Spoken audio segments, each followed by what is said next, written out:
বলতে বলতে একটা রোজা চলেই গেল। তো আজকে ইফতারে কি কি আয়োজন করেছি এন্ড কি রান্না বাড়া করছি সব কিছু নিয়ে থাকছে আজকের ভিডিও। হ্যালো এভরিওয়ান, আসসালামু আলাইকুম। সবাই কেমন আছেন? আশা করছি সবাই অনেক অনেক ভালো আছেন। আলহামদুলিল্লাহ আমিও ভালো আছি। তো আজকের ভিডিওটা একটু বিকাল থেকে শুরু করেছি রান্না বাড়া থেকে। তো আমাদের পাশের বাসার আন্টি আমাদেরকে তার দেশের বাড়ি থেকে অনেকগুলো সবজি এনেছে। তো সেখান থেকে আমাদেরকেও সবজি দিয়েছে, সিম, করলা, টমেটো। তাদের গ্রামে খেতে করেছিল, তো সেখান থেকে ডাকা তাদেরকে দিয়েছিল, তো সেখান থেকে আমাদেরকে দিয়েছিল। তো আজকে এগুলি রান্না বাড়া করবো। তো একটু হাজবেন্ডের জন্য করলা ভাজি করব আর মাছ দিয়ে, সিম দিয়ে, আলু দিয়ে রান্না করব। তো সবকিছু কেটে কুটে ধুয়ে পরিষ্কার করে রেডি করে নিলাম। তো এখন রান্না করতে চলে আসলাম। তো এখানে আমি মাছটাকে সুন্দর করে ধুয়ে নিয়েছি। এখন হলুদ লবণ মেখে ভালো করে এখন একটু ভাজতে দিয়ে দেবো। মাছটাকে একটু কড়া করে লাল লাল করে ভেজে নেব, তেলাপিয়া মাছটাকে। তারপরে এদিক দিয়ে মাছটা ভাজি করতে বসিয়ে দিয়ে আরেক চুলায় মশলা কষিয়ে নিয়েছি। এখন সিম আলুটা দিয়ে ভালো করে কষিয়ে নেব। তারপরে আজকে একটু করলা ভাজিও করব।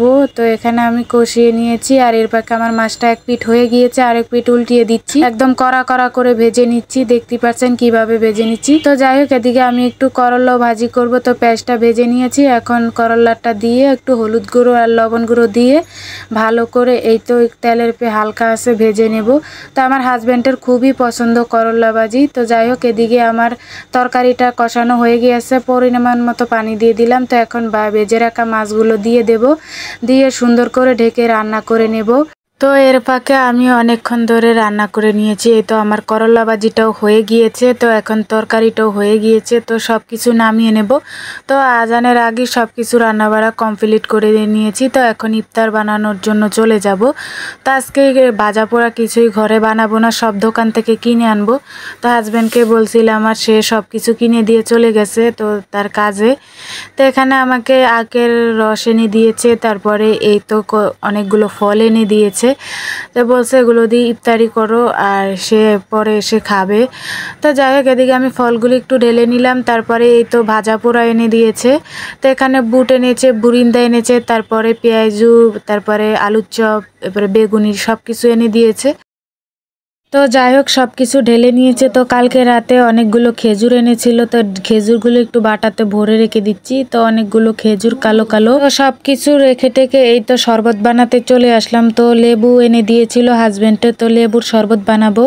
আর লেবু কিনতে যে মাথায় হাত, রমজান আসলে যত ব্যবসায়ীরা কি বলবো বলার বাইরে। যেই লেবু ছিল 5 টাকা আলি, 10 টাকা আলি, আর সেখানে এক আলি 60 টাকা লেবু নিচ্ছে। কি বলবো, রমজান আসলে পুরো ব্যবসায়ীরা কি যে শুরু করে জানি না। তো যাই হোক, এদিকে আমি লেবুটাকে চিপে নিয়েছি, এখন চিনি লবণ দিয়ে মেখে নিয়েছি। তো এখন একটু ফল কেটে নেব। এখানে মালটা নিয়েছি, তারপরে আপেল নিয়েছি, বেদানা না কি বলে ওটাকে, তো সেগুলো নিয়েছি। তারপরে এই তো সব ফল কেটে নিয়েছি। তো যাই হোক, এই তো সব কেটে কুটে একদম রেডি করে নিয়েছি, শরবত বানিয়ে নিয়েছি। তারপরে এই তো ফল টল কেটে একদম রেডি। তো আজান দিলি ইফতারি করে নেব। তো আজকের ইফতারি খুবই সাদামাটা, আলহামদুলিল্লাহ যা আছে তাই দিয়ে আলহামদুলিল্লাহ। তো এই তো আমি শরবত ঢেলে নিয়েছি, এখন ইফতারি আজান করে দিলি ইফতারিটা সেরে ফেলবো। তো আজকের এই ছিল আয়োজন আমার ইফতারির। তো আলহামদুলিল্লাহ আলহামদুলিল্লাহ, লাখ কোটি শুকরিয়া আল্লাহর কাছে। তো এই তো সব কিছু রেডি টেডি করে এই তো আজান দিয়ে দিয়েছিল আর খেজুর দিয়ে শুরু করে দিয়ে দিলাম ইফতারিটা করে। তো আজকে আপনাদের থেকে বিদায় নিচ্ছি ইফতারি করতে করতে। তো আবার পরবর্তীতে ভিডিওতে আপনি দেখা হবে। আল্লাহ হাফেজ, টাটা।